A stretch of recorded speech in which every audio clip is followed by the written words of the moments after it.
EAF Master Elite contractors pride themselves on quality repairs and replacements. Fully licensed and insured, we promise honest work at a fair price. Enjoy inspections and estimates so you can always know where you stand. Protect your home with a team that treats you like family. Shingles Now Roofing. Shingles Now. Roof repairs right away. Visit shinglesnow.com.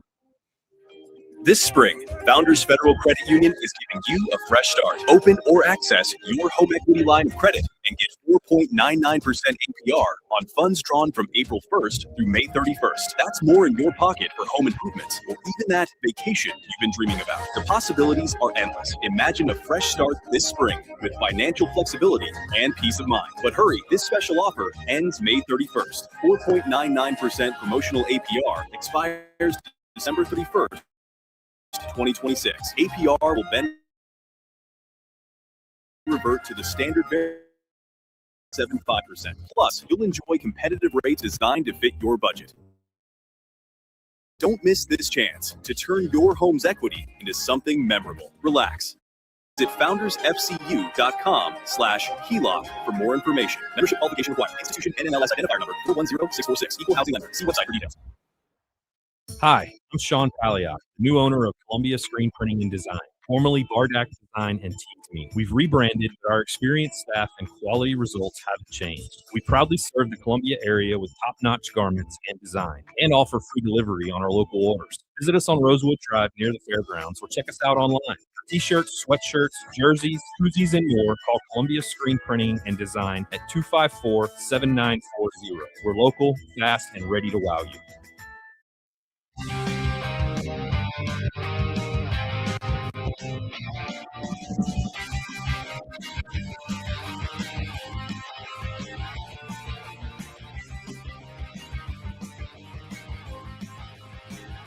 All right, welcome back, Sports Talk Media Network, here on a manic Monday, 888-898-2525. You can reach us, South Carolina Education Lottery.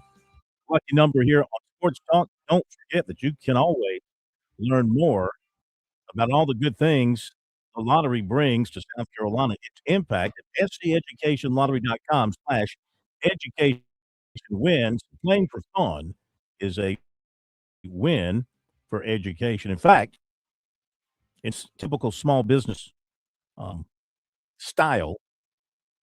I'm going to hold off on paying everybody until I win the lottery.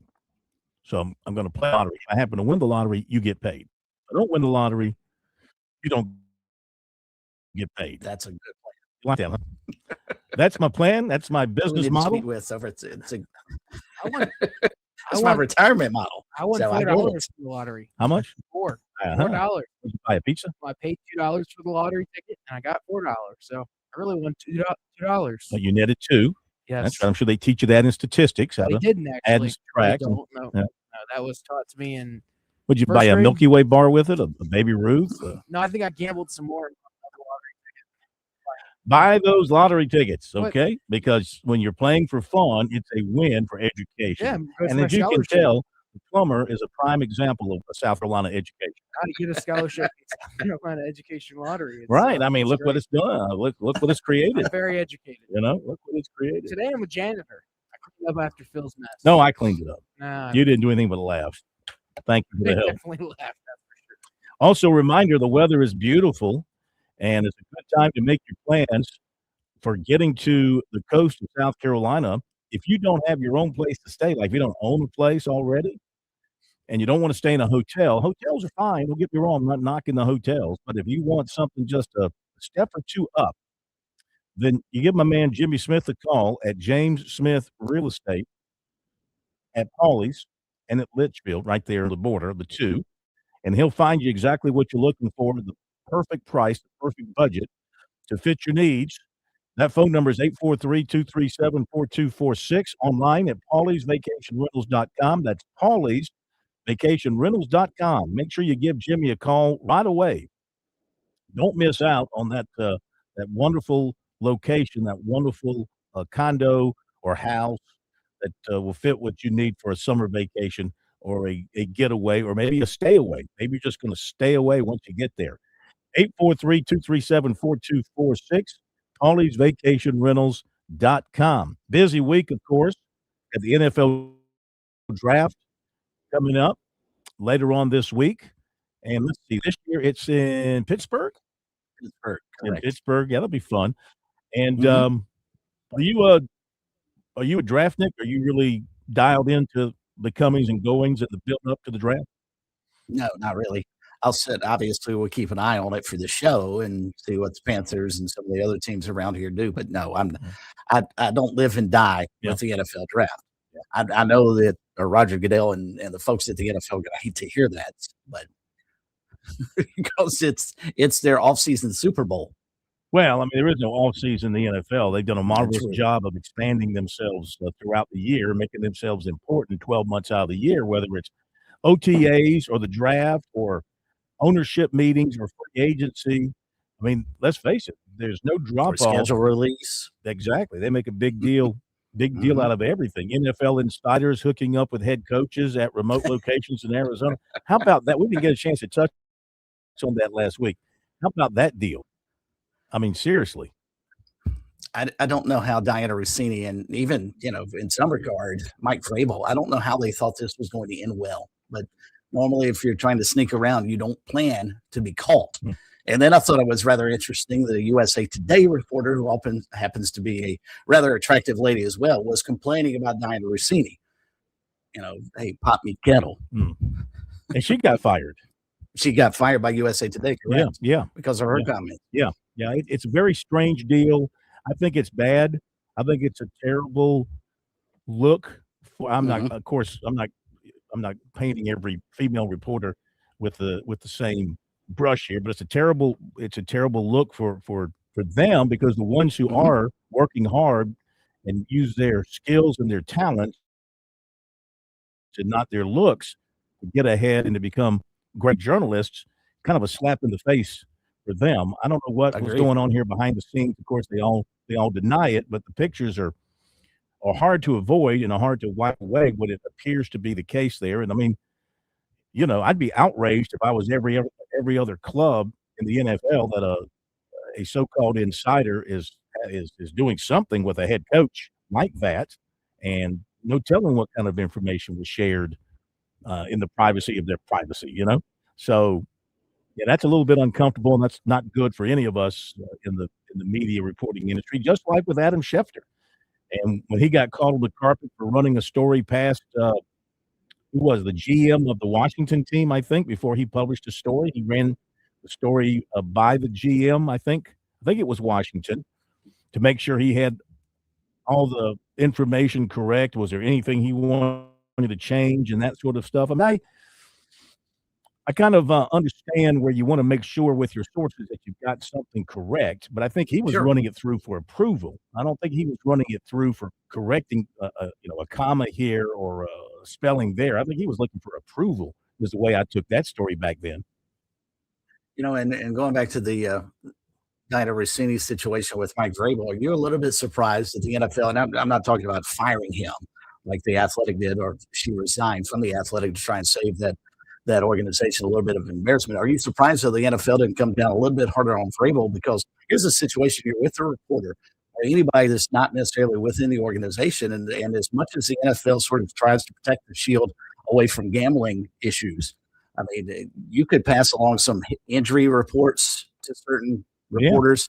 I mean, there's so many opportunities out there, especially on the gambling angle. I am a little surprised the NFL maybe didn't take a little bit harsher tone with Mike, and maybe they have behind closed doors. We'll never know. Well, insiders, man, I tell you, that's why I'm glad we're outsiders looking inside. That's my approach. We're outsiders looking inside. Insiders, some of them, a lot of them have a very, shall we say, swarmy relationship with the people Mhm. they cover.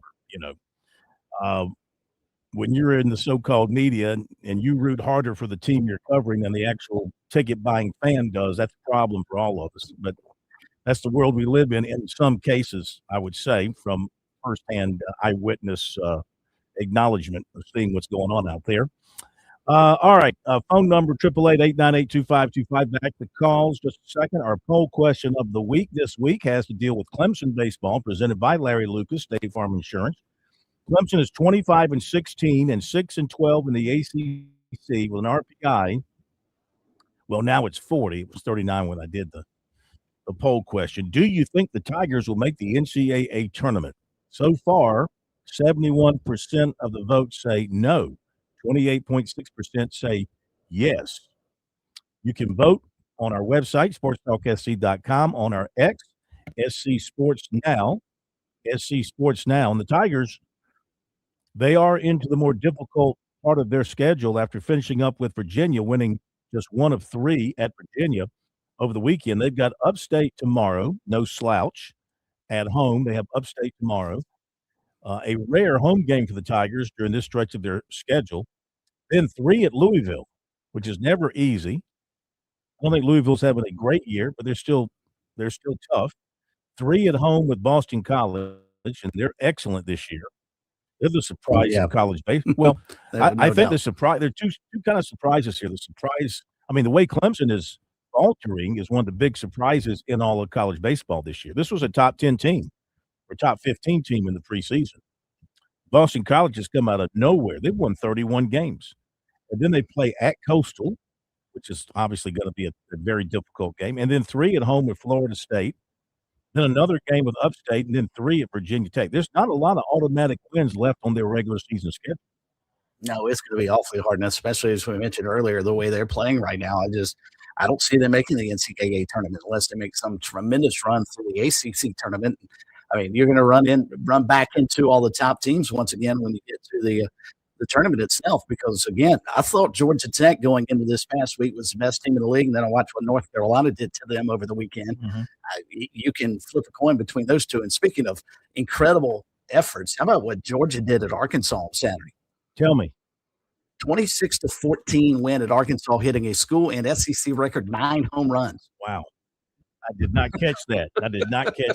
I did see this is a former football player at Georgia got arrested over the weekend, but it all counts. If you're in Athens, it all counts. He's a week away from the draft, and he goes out and gets arrested. Yeah, it was weird, too, for standing on the street. I didn't quite understand all the ins and outs of his arrest. And speaking of that, in full disclosure, Alshon Jeffrey got arrested either today or yesterday over the weekend for insurance fraud. I mean, come on, Alshon. What is that story about? He evidently rear-ended a Tesla, and when he was filing the insurance claim, he evidently had let his insurance lapse, according to the reports. So he didn't have insurance when the crash occurred. So he got some insurance afterwards, and I guess backdated the policy to say he actually had the insurance before the wreck. That's the report. But I mean, come on, Alshon, you've got enough money to go over to anybody and get insurance. Yeah. Or you got enough money just to fix it out of your own pocket. Exactly. I would imagine. Or, we've implored Tiger Woods to do, just get somebody else to drive for you. Wow. What a mess. All right, to the phones we go once again. Thank you for your patience. We go to Iced tea with a D. Iced tea. All right. Is this the movie star? The rapper Iced Tea? No, that's iced tea. Oh, that's iced tea. This is iced tea. As in the past tense. Like the stuff you just spilled. Iced. No, that was iced tea. No. Okay. It. Welcome in. How are you? I'm doing great, Phil. Hey, listen, you can shake me out of your mouse. You can shake me out of your keyboard, whatever else is going on, but you can't ignore my call. All right? So, hey, listen. Hey, Bergie, listen. You, I am a non-rev varsity coach in the Florence area.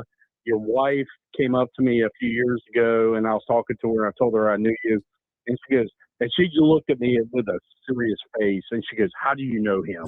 And I said, "Oh, okay." I was like, my kids ran for Florence Track Club. He interviewed some of my kids and so forth. Her stance softened a good bit, but man, she was concerned there for a minute. So, I'm sure. Anyway, I tried to drive up to the Bergie Palace, but it's all walled in. They got security guards everywhere, so I couldn't get in to say hello to you and your wife. So, but anyway, I decided to call in. Hey, a serious question though, Phil. What I'm hearing is to feel the competitive basketball team is going to cost $10 million this next year.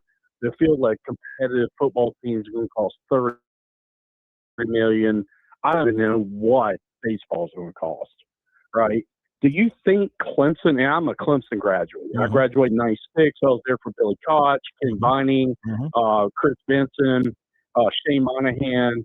I mean, can Clemson compete in this new environment with the NIL, or is it just misallocating funds? Well, I mean, they certainly believe that they can compete. I mean, Clemson's a big boy program in every aspect of it, and they're willing to step up and spend. Now, keep in mind, as it's been reported by Larry Williams at Tiger Illustrated, that 86% of the revenue share that Clemson gets goes to football. And then basketball, I believe he said, got about, was it 6%? And then the rest is split up among the other sports. So at Clemson, baseball gets a very small amount of the revenue share. That doesn't limit what you can do from an NIL standpoint. You can go as much NIL as you can get approved by the clearinghouse. Of course, those deals, anything over $600 has to be approved by the clearinghouse. But you're not limited as to how much you can go and make as an athlete off your NIL. The revenue share, that's how Clemson breaks it down. So baseball's not getting a whole lot of revenue share. When they go look to the pie and say, okay, I need $1 million for this left-hander throwing 98. If I can, I don't know, they have $1 million to give a left-hander who throws 98. But maybe you can find it. Maybe you can go out and raise it from donations from supporters like yourself if you're willing to give the money. Well, I don't have the money that Bergie does, but I will definitely donate what I can. So, I'm sure he just burns $100 bills if they want in the Bergie only gets paid if I win in the lottery. If I scratch off if I have a winning a winning scratch off card, that's the only way he gets paid. I have the IRS follow Phil everywhere he goes. Hey, I appreciate all you guys. I listen to you on the way home after practice every night. You guys are awesome. Appreciate all you. Plumber's definitely underpaid. He asked me to tell you that. Yeah. So please definitely raise his pay and Bernie too, because apparently he doesn't have enough $100 bills to last through this. I don't. I'm running out of them. And by the way, the next time you come by the Bergie Palace, the key code to get into the gate is iced tea. Iced tea. Just remember that, iced tea. That's good. All right. Thank you very much. Yeah. Y'all have a good one. Appreciate you, man. man. Appreciate the phone call. 888-898-2525 is the number. Let's run to the break. We'll come back with more phone calls on the other side. 888-898-2525. Text message from the 843. Do you think there will ever be a college combine? A college combine. Run by the college. They do have them in summer. They do have schools that come together and have camps. So I would answer that as yes. I think we've got those now in the summer. Okay, so yeah, I would say that you do have those opportunities for some players out there now. And we'll be back after the break. This spring, Founders Federal Credit Union is giving you a fresh start. Open or access your home equity line of credit and get 4.99% APR on funds drawn from April 1st through May 31st. That's more in your pocket for home improvements or even that vacation you've been dreaming about. The possibilities are endless. Imagine a fresh start this spring with financial flexibility and peace of mind. But hurry, this special offer ends May 31st. 4.99% promotional APR expires December 31st, 2026. APR will then revert to the standard variable APR, currently 6.75% to 11.75%. Plus, you'll enjoy competitive rates designed to fit your budget. Don't miss this chance to turn your home's equity into something memorable. Relax. Your HELOC just got more powerful. Visit foundersfcu.com/HELOC for more information. Membership qualification required. Institution NMLS identifier number 410646. Equal housing lender. See website for details. Traveling can be the worst, especially when you can't find your favorite show. Well, don't worry. We've got the perfect way to keep up with everything happening in the Palmetto State when you're away from home. Just pull up the Chief Sports app on your mobile device, and you can listen live to Sports Talk. All right, welcome in, everybody. Sports Talk Media Network. So the next time you can't find us on one of our great radio affiliates, just log on to the Chief Sports app, the best way to connect with the Sports Talk Media Network. Every lottery ticket purchase keeps education in our state moving forward. In fact, the lottery has raised more than $200 million for state school buses to get our students to school safely every day. Then the lottery helps those students go even further in their education by funding the Life, Hope, and Palmetto Fellow Scholarships. So remember, when you play the lottery, you're keeping South Carolina students on the road to success. Learn more at sceducationlottery.com/betteryou.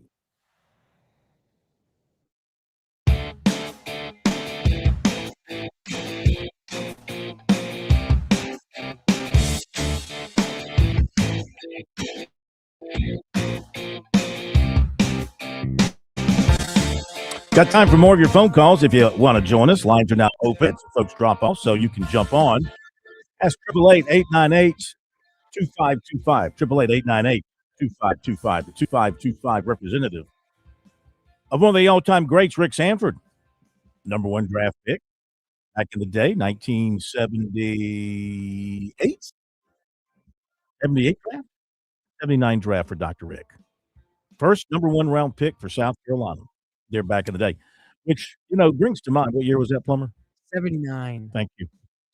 So Clemson's going to have a bunch of people picked this weekend in the NFL draft, Bergie, and they're going to have some taken, relatively early. Maybe not as early as some had thought, but like Blake Miller's expected to go in the first round.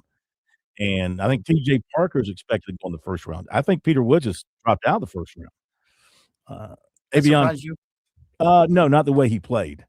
Yeah, no, but I mean, considering what we thought he was when he came to college, that he's fallen out of the first round because he was almost like a can't miss top 20 pick when he came to Clemson. Yeah. Avion Terrell's another one.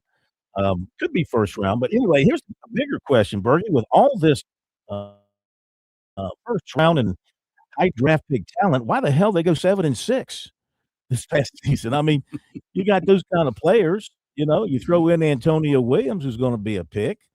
And others, I'm not mentioning everybody. They were a talent-laden team that didn't get it done last season.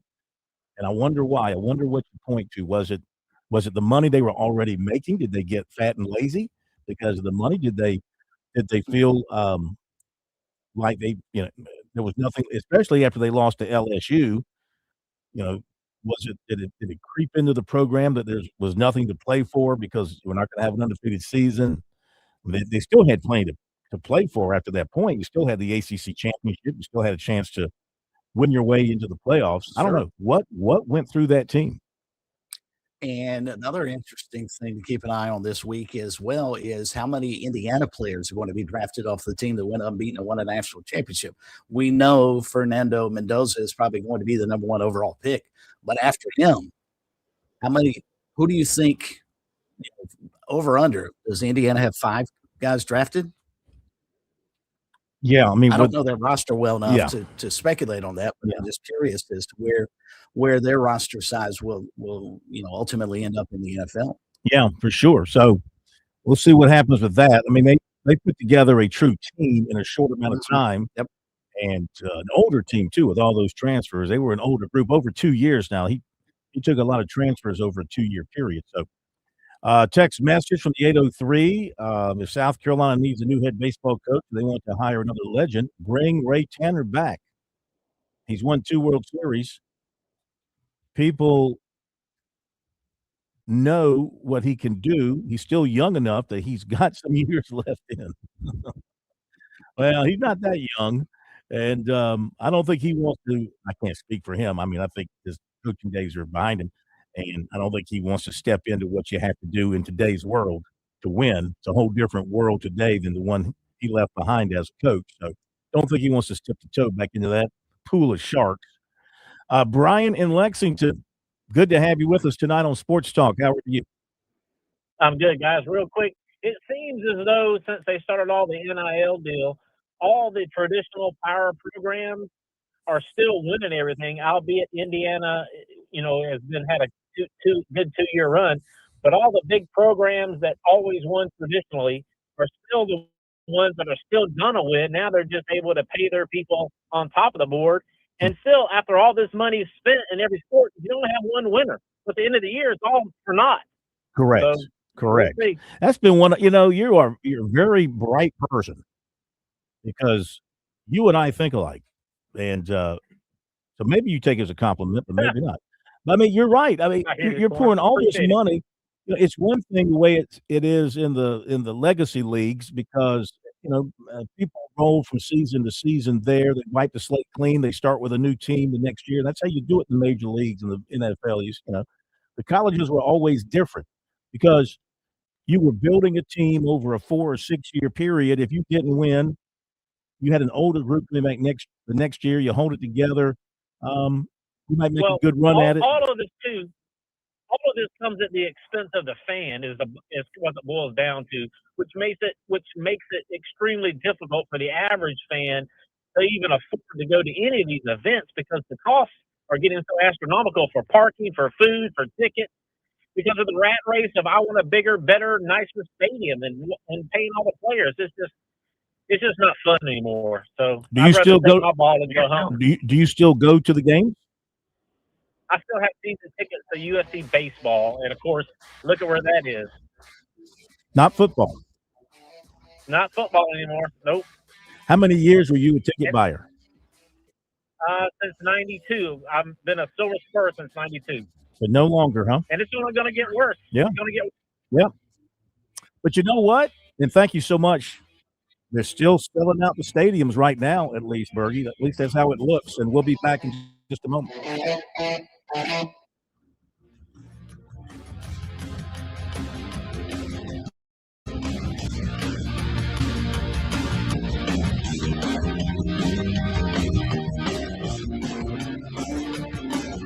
WQXL Columbia, W264DF. Grills, outdoor kitchens, and fireplaces. Spring Sizzle starts with Bart. This is 107 The Point. News this hour from Town Hall. I'm Pete Peters in Washington.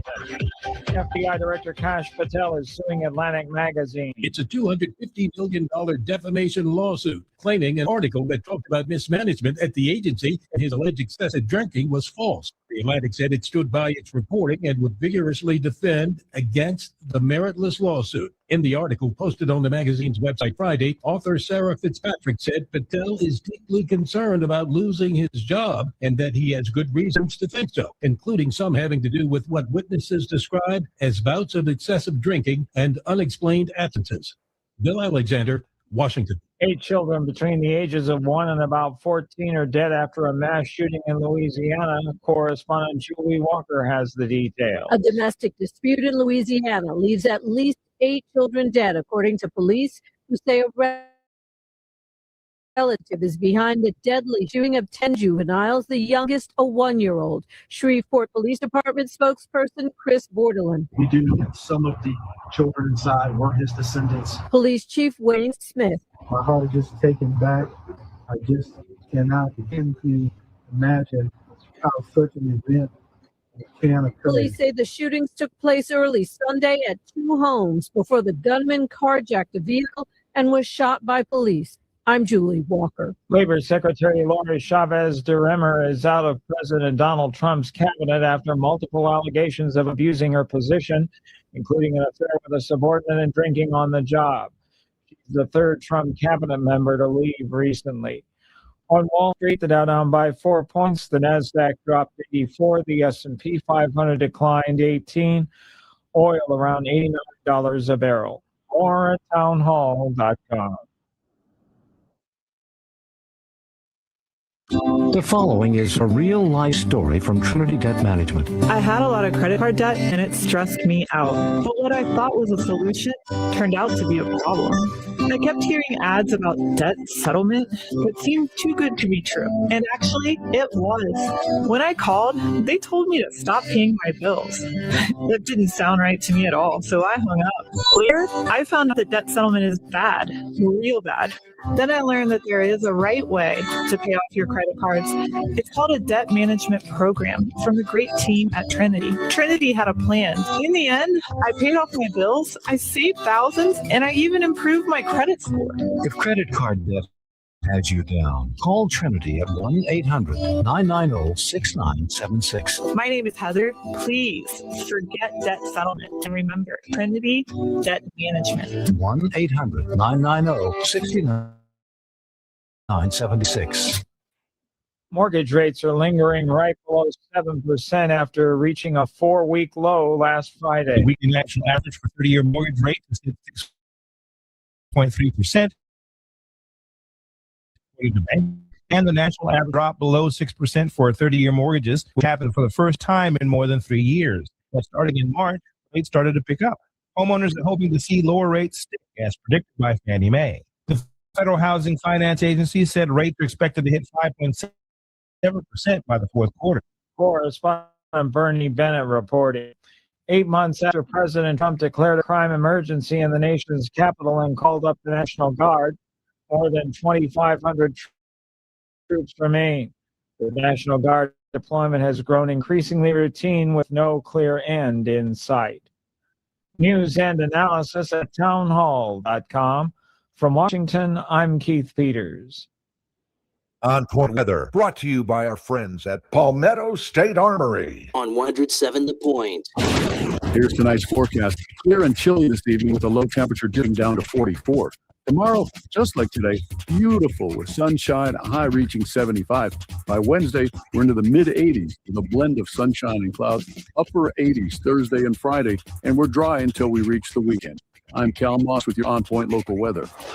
WQXL Columbia, W264DF. Grills, outdoor kitchens, and fireplaces. Spring Sizzle starts with Bart. This is 107 The Point.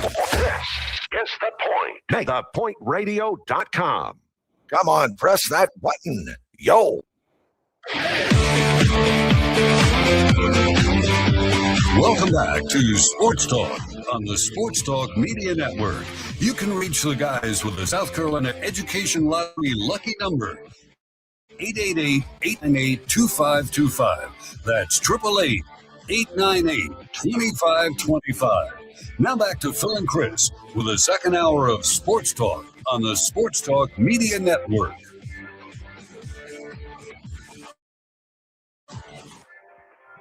All right, welcome back, everybody. Sports Talk Media Network. It's a Manic Monday edition from our studios at The Point Radio in downtown Columbia. Phil Kornblut and the plumber, Josh Cohen, here at your disposal. You can call me the janitor today.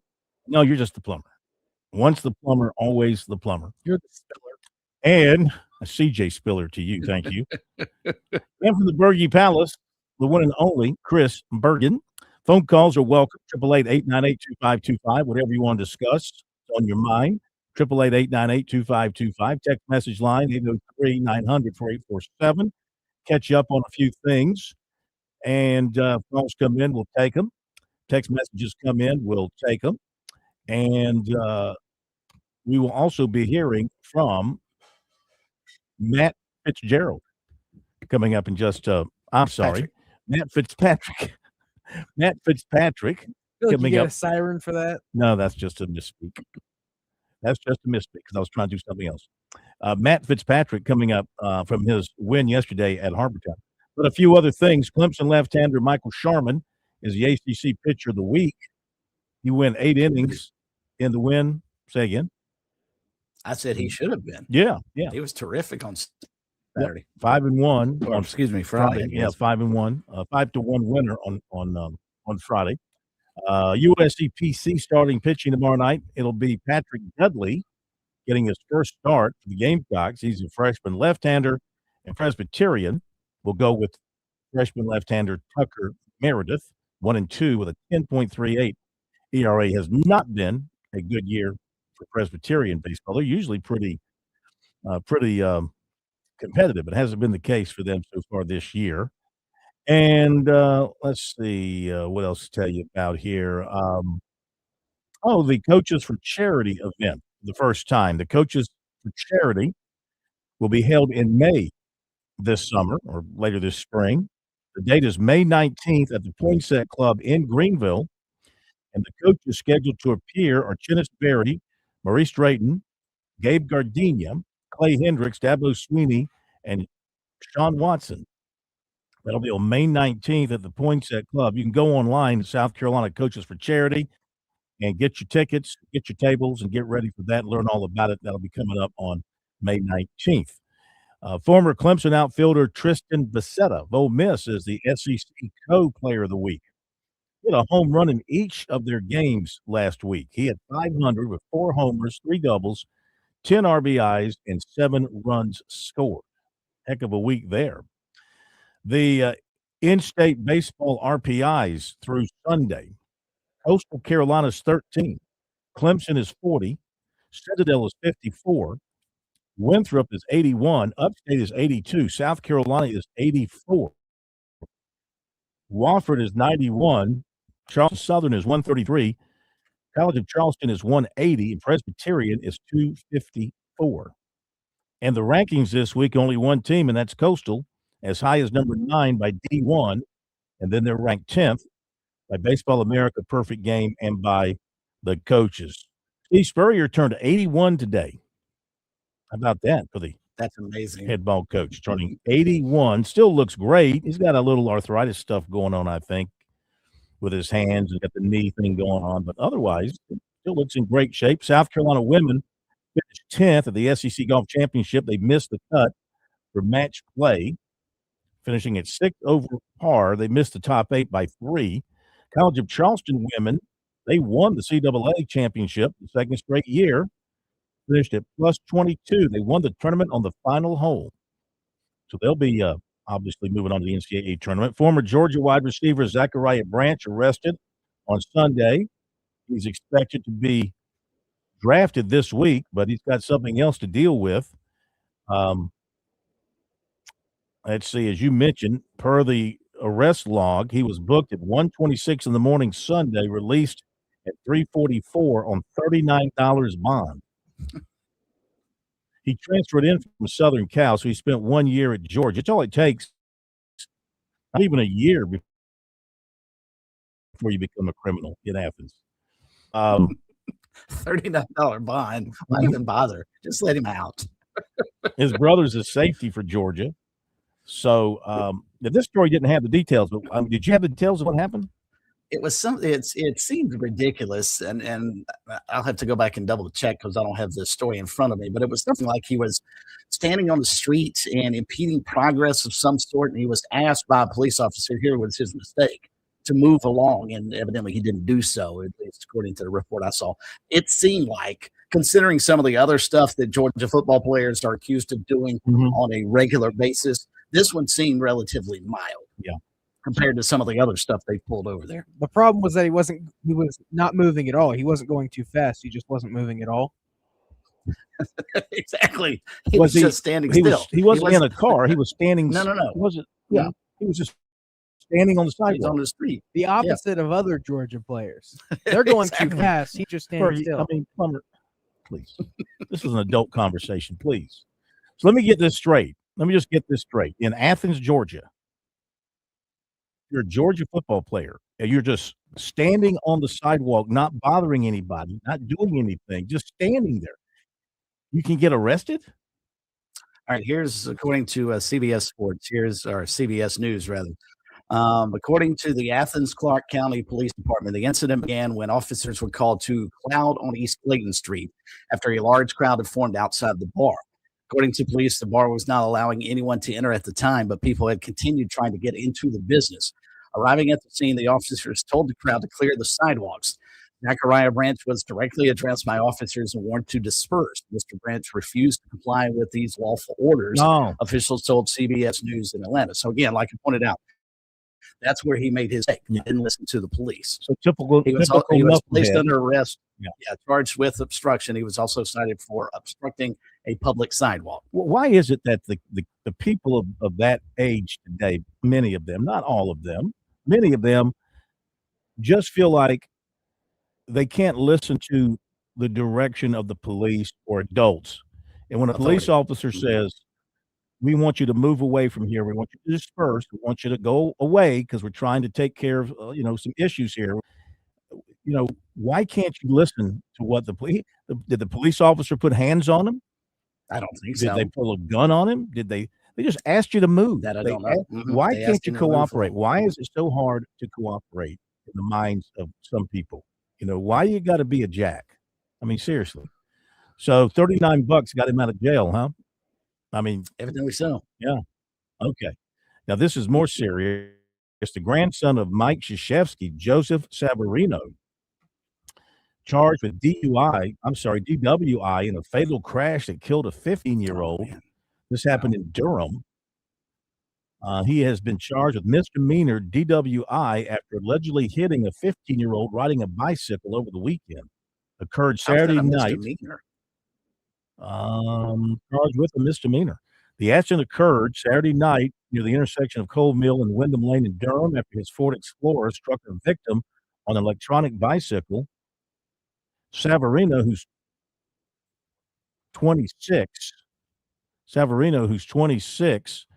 had a blood alcohol level of 0.11, and he admitted to drinking before getting behind the wheel. He posted a $100,000 secured bond.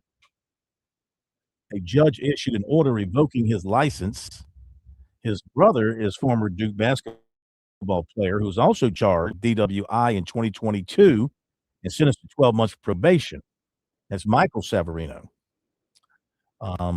They are the sons of Duke assistant AD Debbie Savarino, the oldest of Coach K's 3 daughters. The victim's mother identified her son, Jack O'Shea, in a Facebook post over the weekend. God, that's terrible. I tell you, man, if that's just a misdemeanor, North Carolina needs to get a little bit stricter with its DWI laws. This says has been charged with, misdemeanor DWI. The two are together. I don't know. Yeah. Misdemeanor DWI.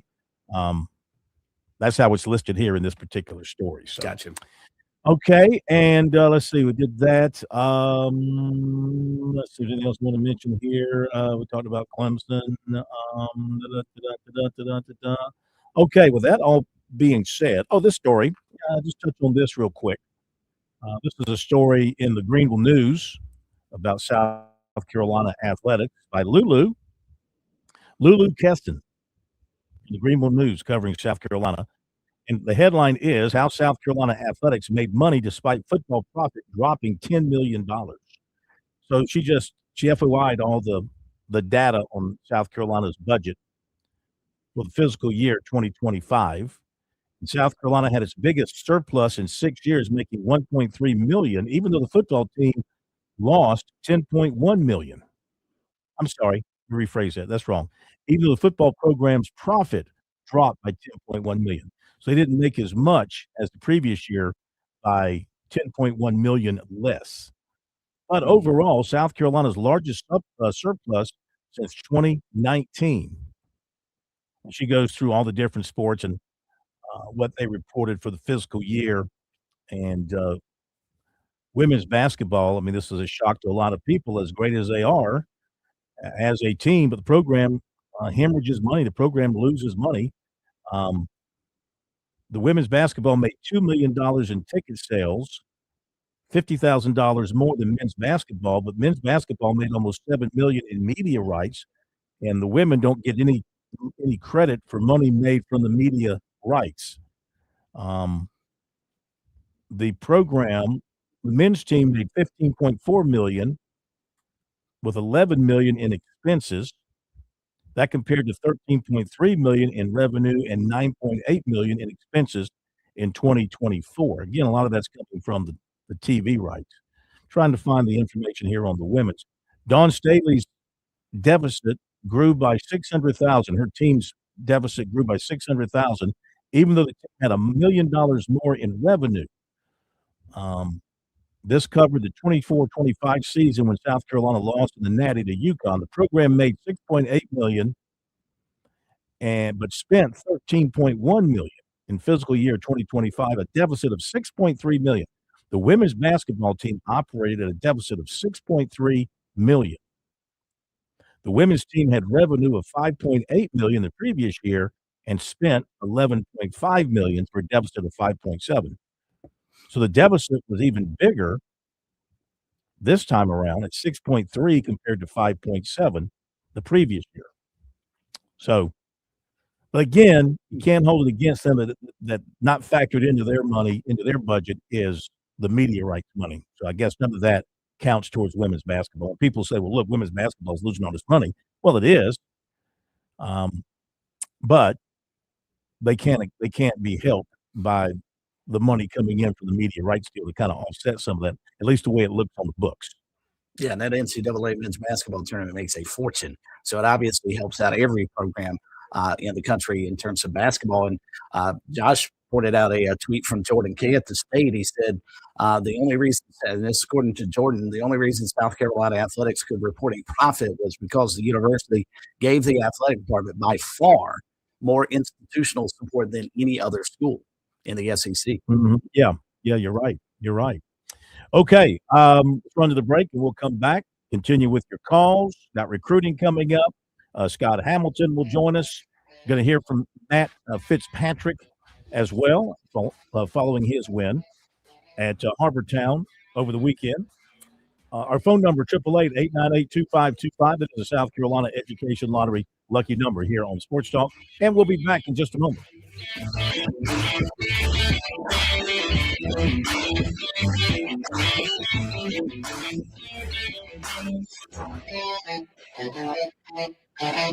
This is Major Billy Barrow, Department of Natural Resources, and I've got a message for all of our hunters out there. Whether you're on the water or going hunting on land, always tell someone where you're going. Be specific and tell them when you plan to return. Plan your hunt and hunt your plan. For more information on hunter education, visit nr.sc.gov or join us on Wednesday nights for SC Wild. Download the free Go Outdoors SC app from SCDNR, buy licenses, report harvests, and carry everything digitally right on your phone. Go Outdoors SC.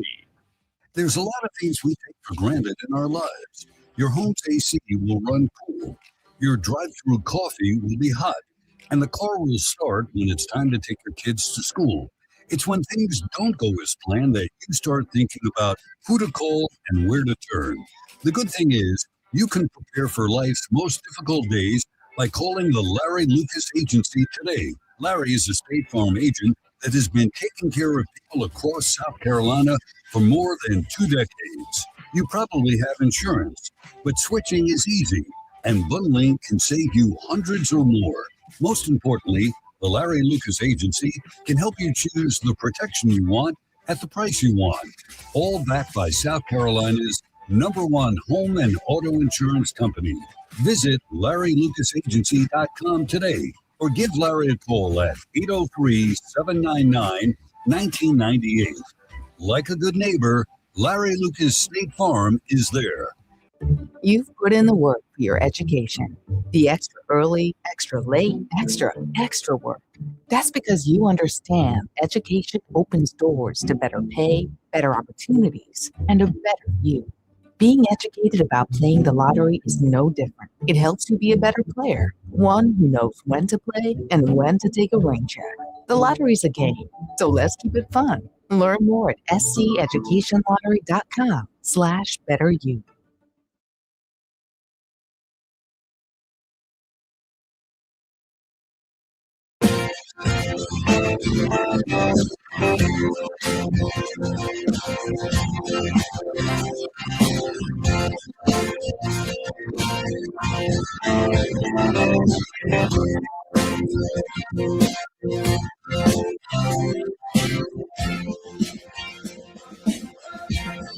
Back to the phone we go. Let's go to Andy in Columbia next up here on this Manic Monday edition of Sports Talk. And welcome in, Andy. How you doing? Oh, what's the losing terrible. streak up to now? Is it 11? 11. Yeah, love it. That's why I'm terrible. Love it. 11. Love it, love it. Then Lindor said, yeah, we're probably going to get booed and this and that when we come home. No kidding. You should be run out of it. Shouldn't even be allowed in the stadium. I mean, it's an embarrassment. What has happened to this team? What has happened? You should see Lindor making the errors that he's making and the mental errors that he's making. It's, but then I look at Alonso's stats this year. He's only batting .207. He's only got 2 home runs and 8 RBIs. I mean, so it's, I can't sit here and go, If they would have kept Lonzo, maybe things would have been different. He's not lighting it up in the American League. But what happened was when Soto got hurt, since Soto's been gone, they haven't been able to produce anything. He's only one guy in the lineup. I mean, there should be other people stepping up. But that's a funny thing. The Yankees aren't hitting either. Of course, we're still winning, but Yankees are not hitting. It took Kansas City to come to town for them to finally find a little bit of offense. They've been in a severe batting slump, which I don't understand. All these major league players making all this money who are such great players all at the same time can't hit. Well, then they, signed Bichette, who can't hit his way out of a paper bag right now. And, more injuries and, no outfielders. They thought, maybe Beatty might be decent this year. He's playing like dog do. Viento's terrible. I could go down the line. Pitching is terrible. I mean, but at least yesterday they hold Chicago to no runs going into the ninth. Then we bring in the old Yankee reliever, and he gives up the tying run in the ninth inning. And then, of course, in the 10th inning, we bring in what's his name? Who used to be the closer for the Braves? Kimball. What's that guy's name? Kimball. Craig Kimball. He throws a wild pitch, so he lets the man on second get the third, and then he struck out somebody. And a deep fly ball, not even a deep fly ball, a fly ball, of course, it went when he won in the 10th. And, you sit there and pitch a good game for 8 innings. And then in the 10th, 9th, and 10th, you blow the game. I mean, the team can't do anything right, so it just shows. I was calling because I was going to say, the year that you were talking about with the women's team, that they spent less money, that's the year they won the national championship. Okay. So they spent almost $1 million less to win a national championship.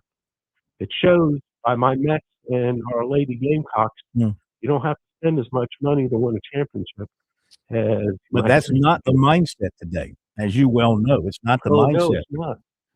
But the difference is, It's not. as I've pointed out here several times, when you compare it to like the Mets, well, I mean, they're owned by a billionaire who can spend as much money as he wants to spend, or like the Dodgers, who are owned by corporations, they can spend as much money as they want to spend, and they don't feel it. But the colleges have to depend on the fan base, and we heard the caller earlier talking about he'd been a contributor since 1992 and can no longer afford to play that game because it's become so expensive. But I'm sure the colleges look at it this way. Those who move along and aren't contributing anymore and are no longer, part of the Gamecock Club or IPTE, well, there are others younger, up and coming in their careers who are more than happy to give the money and fill that spot and take those tickets and get those seats and get those parking spots. So I guess they're thinking like there's always going to be a renewable supply of fans to feed the kitty, so to speak. Well, I got to say this.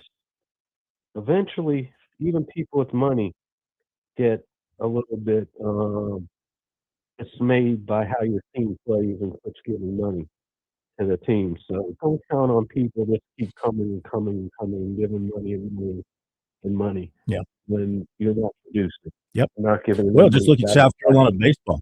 South Carolina baseball. I mean, the attendance is they will announce over 6,600 per game because they announce tickets sold. Those are season tickets. They'll announce that, but they are averaging the games that I've been to, and I've probably been to more than half of the home games. Shoot, I bet you they're not averaging, and I'm being generous here, I don't think they're averaging 2,000 people a game at home. I saw a comment somebody posted from a Mississippi State fan who was in town over the weekend who said, and, it's easy to point the finger at somebody when you're down because Mississippi State was down just a few years ago, and I think their attendance probably plummeted as well. This person said, it's sad going to a South Carolina baseball game. This person said it used to be one of the best places to go to in the SEC for visiting fans because of the energy and the excitement and the crowd size and all that. And I mean, they're sitting in there this past weekend, and there's very few people there along with them. And that's They took because over the stadium. Well, they didn't have many people, but they were No, loud. but I mean, they were more vocal. I Yeah, mean, you every could time hear they them. did Yeah. something well, it was a lot louder. Yeah. And we talked about this going into the weekend, Phil. The Carolina and especially social media made this big push to get Gamecock fans to come out this weekend because they knew how big a weekend it was. But as Andy's just pointed out, you can't fake the fans. They know how bad that product is, and they still don't want to go watch it. Well, this is my question. You're sitting here talking about all these coaches or speculating coaches. I mean, as bad as our program is, what's it going to hurt to bring in Landon Powell? Let him bring in some of his coaches that he has up at North Greenville who happen to be USC alumnus. And let's see what they can do with it. They sure as hell can't do any worse than what we've had in the past few years. And I think it would bring some spark and some energy back into that program and into the fan base. Landon Powell would be a great hire. I personally, and thank you very much. According to you, you've always told me that you didn't think that he was ready for it. Well, I never said he wouldn't be a great hire, but I mean, I think he was passed over because he was young earlier. He's not so young anymore, and he continues to win at a high level at North Greenville. A year and a half. It's in a year and a half. He hasn't matured that much in a year and a half. They should have hired him before they hired Grandpa. I wasn't against him getting hired when they hired Maneri. Was I? Yes, you were. I was not. I've never been against Landon Powell being hired. Never been against you were it. Saying that you felt like he wasn't ready for the job yet. And I kept telling you that if we don't take him, that NC State's going to come in and take him away eventually. So we either make the move or we don't make the move, because I'm telling you. I might have said that back when they hired Kingston. I'm not so sure I said it this last time around, Bergie. Bergie, do you remember me saying anything like that? I do not. Yeah, that's all I need. Bergie doesn't remember that didn't happen. Yeah. Be back in a moment. On Point Weather, brought to you by our friends at Palmetto State Armory. On 107 The Point. Here's tonight's forecast. Clear and chilly this evening with a low temperature dipping down to 44.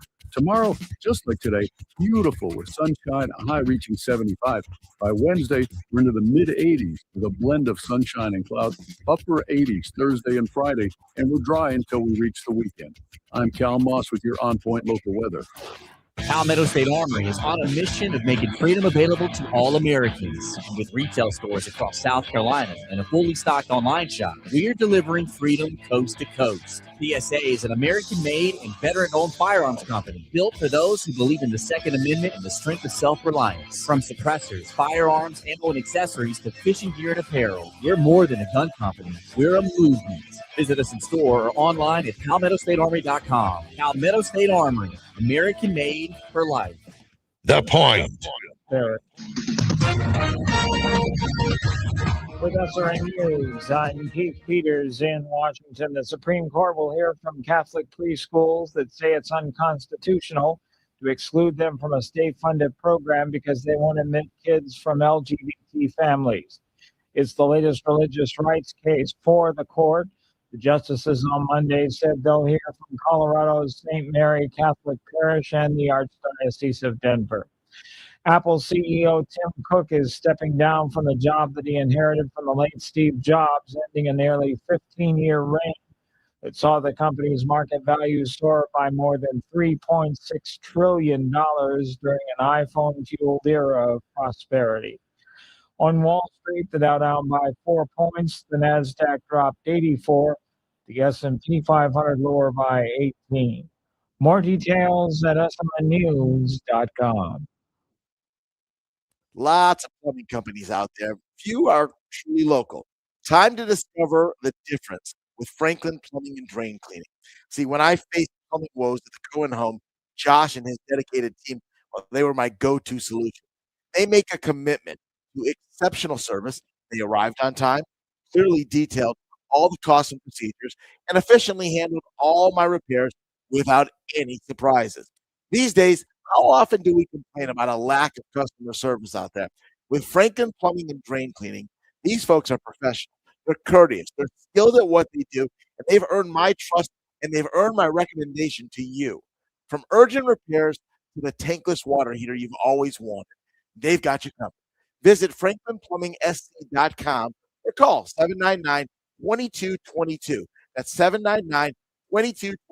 Hey, you tell them Kev sent you from The Point, and I'm pretty sure you'll want to thank me later. Life's busy, but that shouldn't mean putting your car care on hold. At Team One Sudduth Automotive on Millwood Avenue, you can drop off your vehicle outside business hours and count on our certified technicians to do the rest. From oil changes to engine overhauls, we make it easy for you and your car. Enjoy nationwide warranty, top quality parts, and a team that really cares. You can even visit team1automotive.com and book an appointment at your convenience. Team One Sudduth Automotive, we fix everything. That's team1automotive.com.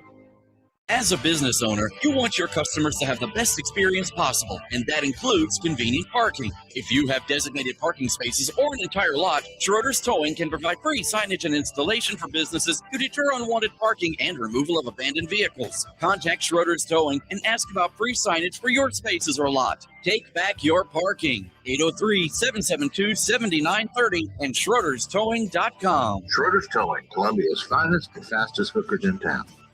At Palmetto State Armory, we offer the largest selection of guns and ammunition at unbeatable prices. Our knowledgeable and friendly staff are here to provide personalized assistance, ensuring you find exactly what you need. If you enjoy outdoor activities like hunting, camping, or hiking, our clothing and outdoor gear collection has got you covered. We also feature an exceptional indoor range facility where you can experience the thrill of shooting in a safe and controlled environment. Visit us today at PalmettoStateArmory.com or your local retail store. Palmetto State Armory, American made for life. Hey, y'all, this is Ted from Flight Pick Restaurant. We'd like to invite you and your family to dine with us. We have a great menu that's sure to please your whole family. We have fresh cooked burgers, big juicy wings, new plate menu featuring country cooking, oven-baked hoagies, fresh crisp salads, authentic Greek food like gyros, souvlaki, and baklava. We also carry 20 different premium cheesecakes and pies. Flight Pick Restaurant also has an arcade with 30 different games like Star Wars, Batman, Skee-Ball, Bass Wheel, Pac-Man, Galaga, and so much more. Flight Deck, your favorite family restaurant. Thanks, y'all, and God bless.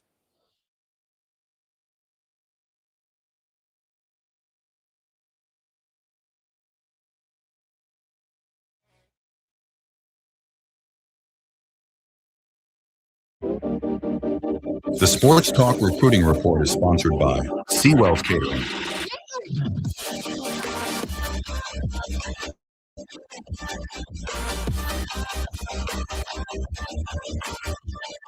All right, let's give you the recruiting report tonight here on Sports Talk, brought to you by Seawell's Daily Lunch and Buffet. Back at it on Tuesday. Get over there and enjoy. Dive in deeply. Do a deep dive. Do the 1 meter dive into the Seawell's buffet. You ever you dive, don't you? You know how to dive off a diving board? Absolutely. Yeah. Do you put I your would hands? dive Do into you? their do you Italian dressing. yeah. Do you put your hands in front of you and make the little triangular? I would dive into the gravy. Yeah. Dive in. Dive in beginning on Tuesday through Friday. We don't have the menu yet for this week, so we'll update that when we get it. And you need Seawells to take care of all your important catering events because they are the best in the business at the service, at the cooking, at the cleanup, all the above. For menu options, check out their website, SeawellsCateringSC.com. Online is SeawellsCateringSC.com. And the phone number, 803-771-7385. Got a story up on the website, SportsTalkSC.com, last night from talking to or communicating with F. Giwa, the young man from Ireland who hasn't played any football but has played rugby and soccer. He's signed with South Carolina. He'll be in sometime in May, maybe June, 6'8", 300. They say he's an unbelievable athlete, and they plan to turn him into an offensive tackle. So communicated with him. He's in Ireland, which is his native country, and communicated with him about his reasons for picking South Carolina. Not going to read all of it because it's a very lengthy piece, but you can read it on our website, SportsTalkSC.com. Suffice it to say, he was very impressed with Shane Beamer, Randy Clements, and Coach Smooth, the assistant offensive line coach, Jason Smith. So very impressed with all of them, very impressed with what he saw. Looking forward to competing at the highest level in the SEC and proving that he can make that transition from rugby to football. Also, with the story, got a nice little slideshow of photos that he sent to us, showing him from the standpoint of working out for football to playing rugby and just being the big guy that he is. Now, over the weekend, Shane Beamer added a third commitment for the 2027 class. He was attending a Cubs game at Wrigley Field, and he put out a commitment alert saying he received a call from a 27 prospect. The commitment was taken. The prospect has not yet gone public. Going through my database, just looking to see who South Carolina is a favorite with. There are two who clearly have them number one. There could be others, but right now there's two. DJ Huggins, wide receiver, and offensive lineman Will Endicott. Both have South Carolina number one. I checked with both, and both say it was not for them that alert went out. Some of the others favoring South Carolina and maybe some others, not necessarily South Carolina singularly at the top. Offensive tackle Nate Carson, safety Kennedy Green, corner Jaden Aparicio Bailey, offensive tackle Junior Saunders, cornerback Davion Jones, defensive end Abraham Cisse, defensive end Seth Tillman, running back Aiden Gibson, defensive tackle Josiah Fields, cornerback Joshua Dobson, receiver Brody Knowles, tight end Judah Lancaster, and defensive end Desmond Malpris. Again, South Carolina and others listed among the favorites there. Clemson offered tight end Carter Blackwell, 6'4", 225, of Leesburg, Georgia. He was offered in March by South Carolina. He has officials set with Duke, Florida State, and North Carolina. Clemson target offensive lineman Jimmy Callis committed to Ohio State on Friday. Clemson target offensive lineman Carter Jones was at Georgia over the weekend, official. Clemson coaches were in to see wide receiver Nick Gordon of Cheraw. Cornerback Brandon Allen of Atlanta will take officials to USC May 1st, Virginia Tech May 29th, Vanderbilt June 5th, Georgia Tech June 9th, Florida State June 12th, and Mississippi State June 19th. He has been committed to Mississippi State since last September. South Carolina target, cornerback Kelvin Millington, offered by Virginia Tech. Wide receiver Amari Patterson of Ridgeland Bluffton was at LSU over the weekend. 29 running back Braden Bolts of Crestwood, offered by Georgia Tech. Offensive lineman Stafford Willis of Arab, Alabama, set officials South Carolina May 1, UCLA May 15, Oklahoma State May 29, Virginia Tech June 5, and Arkansas June 19th. He was at UCLA over the weekend, and he visited the Gamecocks for a second time last week. Offensive lineman Will Endicott of Prosper, Texas, said Randy Clements is scheduled for a school and in-home visit on Wednesday. No other in-home visits are scheduled right now. He's been favoring the Gamecocks, as I mentioned, so this will be one to keep an eye on. And South Carolina receiver coach Mike Furry scheduled for an in-home visit with DJ Huggins on April the 30th. Again, the Gamecocks out front there. South Carolina offered offensive lineman Jason Brown, 6'7", 275, of Lilburn, Georgia. He has officials set with Pitt, Georgia, and Auburn. South Carolina target defensive tackle John Archer was at Auburn Sunday. Defensive lineman Kieran Wheeler of Baltimore has Clemson in his final six, with Tennessee, Virginia Tech, Maryland, Auburn, Florida. Place kicker Jackson Pritz of Louisville was at Clemson on Sunday. He's ranked fourth nationally by Coles Kicking. Clemson receivers coach Tyler Grisham visited wide receiver Taryn Rollins of Sandy Springs, Georgia on Friday. Clemson target quarterback Sean Telfair committed to Penn State. Former Dillon quarterback Josiah Oxendine plans to enroll at NC State this fall. Former South Carolina commitment wide receiver Jaden Kelly Murray of Oceanside Collegiate set an official visit to Colorado for June 19th. Hartsville cornerback Rodrean Cranford will be at North Carolina on Friday. Now to basketball, where over the weekend South Carolina picked up their fourth free agent signee. It's a guard who has ties to the state of South Carolina. He is from Rock Hill. He went to Legion Collegiate. 6'5" Shane Blakeney announced a commitment to sign with the Gamecocks. He also drew interest from Mississippi State, Wake Forest, Texas Tech, Oklahoma, Ohio State, Memphis, Wisconsin, Vanderbilt, and Texas. This past season, he averaged over 14 points and 5 rebounds per game. He was a second-team All-CAA selection and was named to the All-Defensive Team. John Rothstein reported that South Carolina free agent target 6'9" Dylan James of Georgia committed to George Washington. He had planned to visit South Carolina, apparently, this past weekend, but he opted for George Washington. South Carolina target 6'4". Rowan Brumbaugh is headed from Tulane to SMU. Clemson target 6'10", Bowden Kapke of Boston College committed to Nebraska.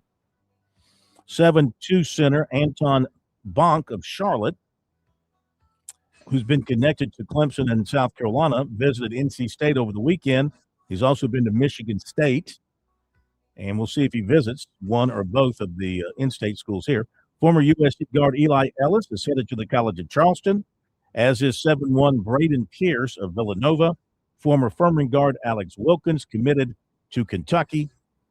6'7" Kobe Duggan from the College of Charleston headed to Boston College.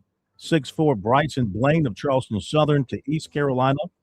Eastside product guard Justin Ray moving from Monmouth to Wake Forest. 6'3" Jenna Lawrence of Arkansas committed to the Clemson women. Coastal Carolina landed Miami of Ohio transfer Trey Perry. He's a 6'2" guard, averaged 6 points per game. Former Coastal forward Braden McVicker. He's headed to Samford. Played in 24 games this past season. Former South Carolina forward Christ Esendako is going to Bowling Green. One-time Clemson guard Dale Jones moving from Radford to Seton Hall. And 6 feet Jacob Daniels from Lander is headed to Wofford. There you go with recruiting tonight here on Sports Talk. No matter what, got money on my mind, I can never get it up. And every time I step up in the building, everybody has to go up. And they stay there. All right, let's welcome in Scott Hamilton to Sports Talk once again. Longtime columnist, hosting Courier, papers in North Carolina, talk show host as well here in South Carolina. Welcome in, sir. How are you? You ran out of music almost, and Sirius is a long song, dude. Well, you 9 minutes of Sirius. 9 minutes. I mean, Michael Jordan just used like the first 38 seconds. You're using 9 minutes of Sirius. You owe the Parsons guys. Alan Parsons is going to send you an invoice. Is that the name of that song? Yeah. Yes. The Alan Parsons Project. Yeah. That's the Alan Parsons Project? That's the band. That's Yeah. the band, Young Jedi. The band is Alan Parsons Project. The song is Sirius. I did not know any of this. And it rolls into And Spirit. it's an intro. It's an intro to, what is it? The Eye in the Sky. Eye in the Eye in, you know, Alan Parsons. I didn't know the connection. I've learned something. I've been educated here. I'm glad you could tell me that. All right. That's what I do. I bring you knowledge. We appreciate that. It's great to have you with us once again, coming off a busy weekend. What caught your attention over the weekend? What were you focusing on? I was focusing on the Heritage maybe being the most complete regular golf tournament on the PGA Tour schedule. When I say regular, I mean it's not a major. It was absolutely fantastic. Yeah. What'd you like most about it, besides the ending? My God. I mean, well, the scenery ain't too bad. Yeah. But the course, you know, they had the restoration for the course going back to the original design. Pete Dye and Jack Nicklaus did in 1969. But the course is just once again proving that it can withstand technology, it can withstand weight rooms, it can withstand the natural evolution of the athlete. You've got to have every shot. Look, of course it helps when you have length, when you can hit the ball a country mile, you're always going to have an advantage. But you ain't going to be able to just coast on that like you can in some of these pastures they play on. I mean, you've got to be able to play a complete game. You have to have a relationship with every club in your bag or you cannot win at Harbortown. What'd you think of the way that Fitzpatrick won it, of course, he won it in 23 with a marvelous shot. Back then, it was a 9-iron that he hit to beat Spieth in the playoff. He hit it within inches, and he won that playoff. This time, it's a 4-iron. The wind, I guess, forcing him to go deeper in the bag. It's a 4-iron. He hits it to 13 feet, made his birdie putt. Of course, he got the break when what's his name hit it to the right, missed it, was pushed it off to the right. Yeah, him. Pushed it to the right and put himself in position not to be able to make birdie. Yeah, what's his name? Number one golfer in the world. Yeah. He, I thought it validated everything I said, that you've got to be able to do it all. And this time he had to use a 4-iron. And his putting was so marvelous from start to finish throughout the entire tournament. And it helps me. It helps me reconcile him being a winner again this soon because of his intimate relationship with Hilton Head, with Harbour Town, growing up, coming from England, which I want to know what his dad does for him to be able to take family trips to Harbour Town from England. I want to know what's going on there, but for him to have that kind of relationship with the course, I think really just makes it more special because, and I think I told you last week, Phil, there's no singular event on the PGA Tour that reveres its past champions the way the people of Hilton Head do. And to have Matthew Fitzpatrick repeat again under dramatic circumstances and to profess his love for the entire part of Low Country, I think that just elevates him even more in their eyes. Yeah, great move by the PGA Tour to take that event, make it a signature event. It's guaranteeing them a great field of, I think this year they had 7 of the top 10 in the world rankings in the field. So that was awesome. And at one time or another, we saw most of them rise up. But how about Scotty Scheffler? And again, much like in Augusta, he kind of got himself behind the 8 ball, and he cut into the lead, and he made himself a contender. He was definitely a contender here, and just faded there on the playoff hole with that approach shot. But you don't hold that against him, I guess. But I wonder if people are like, when's he going to win again, or is it just a matter of time before he wins again? Is there something maybe just a little bit off with his game that's putting him behind in these tournaments and forcing him to play catch-up golf pretty much every weekend? I don't think so. I think he's just being human. I mean, people talk about, it's a down year for Scotty. He's got 2 wins. He's got 2 wins already this year. And when you go week by week, look at how he's finishing top 4, top 3, runner up. That's a pretty good season. I mean, he's probably still the player of the year. If you think about it, I mean, he's got 5 top 10s this year, 5 top 25s. He's in contention every Sunday because he's that guy who just never puts himself in terrible position. I wouldn't be surprised. Phil, I'm going to go ahead and call my shot. I wouldn't be surprised if he wins the next 2 majors. Rory's going to be in those 2 majors. Yeah, I know. And we've seen Rory throw up on himself with a 6-7 shot lead, haven't we? And get a good bounce here, good bounce there. And at the end of the day, if I'm coming down with 3 holes to go and Rory and Scotty are tied, and you can name the course, let's arbitrarily say it's Royal Troon, I'm going with Scotty Scheffler. I think the way he goes about his game, the way he is not moved mentally, he stays in his routine. I'm going to go with that guy all day and all night. Now, is he my favorite golfer? No, because it's almost monotonous. It's almost color by numbers golf. No. It's kind of boring, to be honest with you.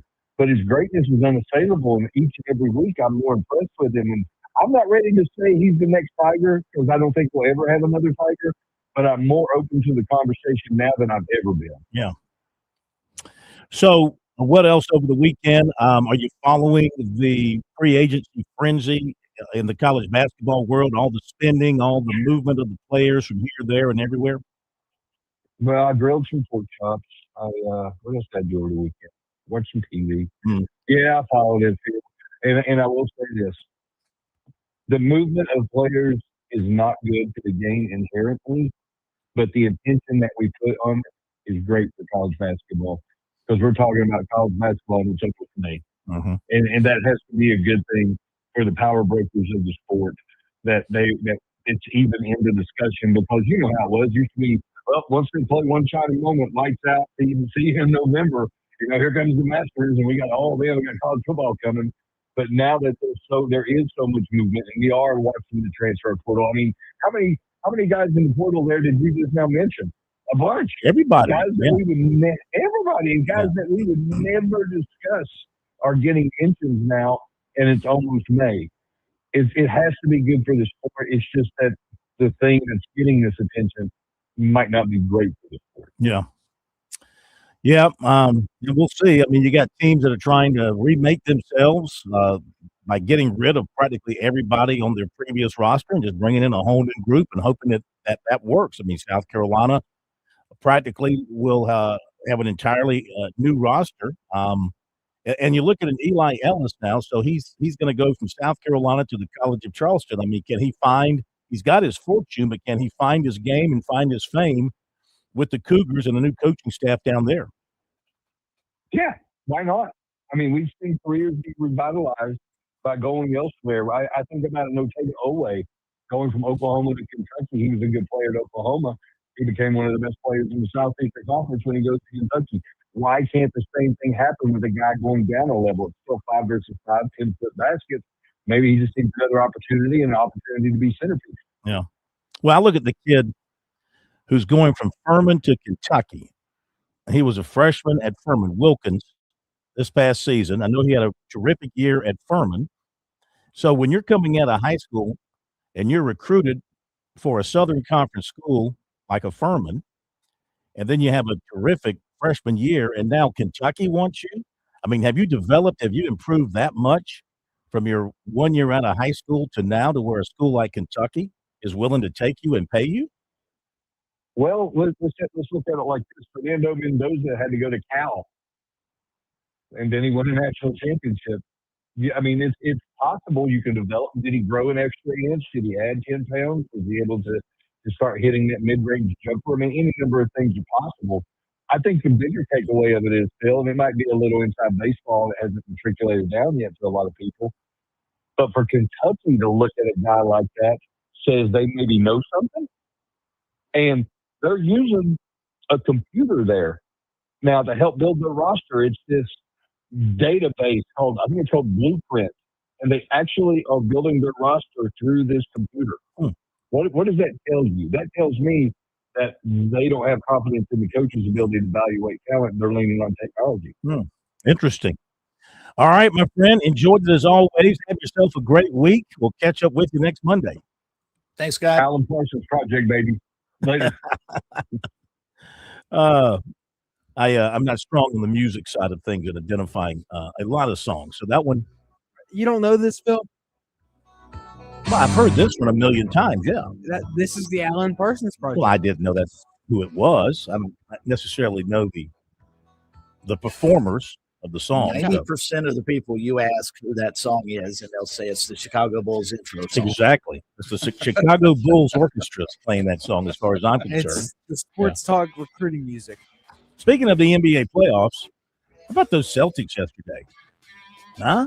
Look good. Yeah. How about those Pistons yesterday? Even better. Yeah. They may have got a bad matchup magic with Orlando. Oh, bringing the magic. Working the magic against the Pistons. Oh, yeah. All right, we'll be right back.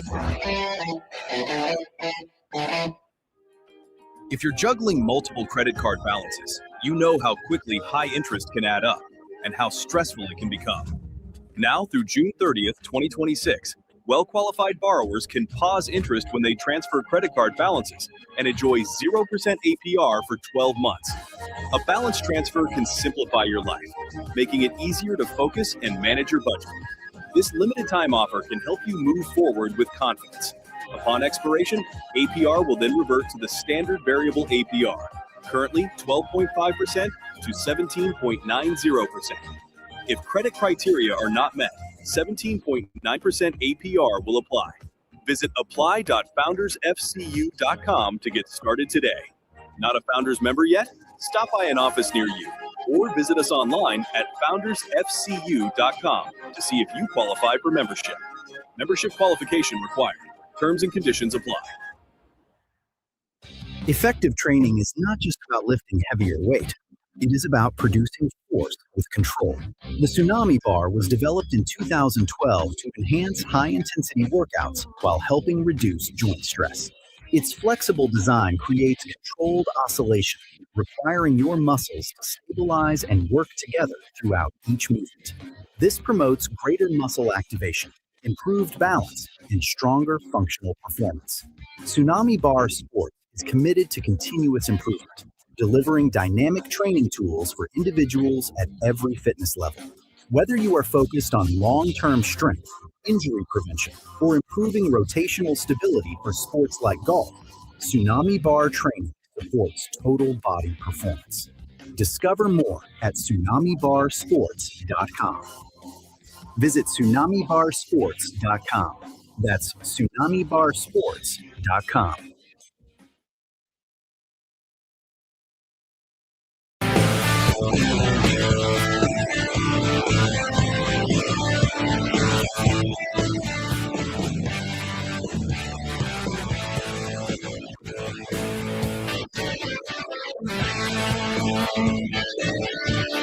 Got more Alan Parsons? No, sir. No, sir. Who's that?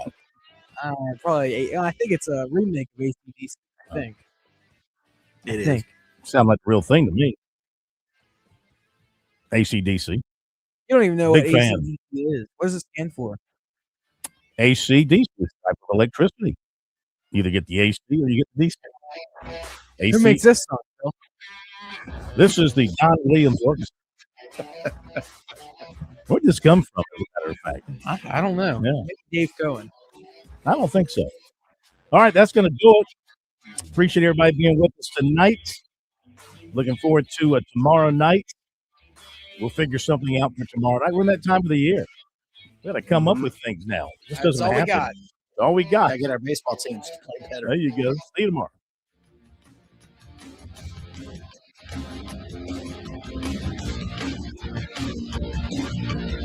Thank you.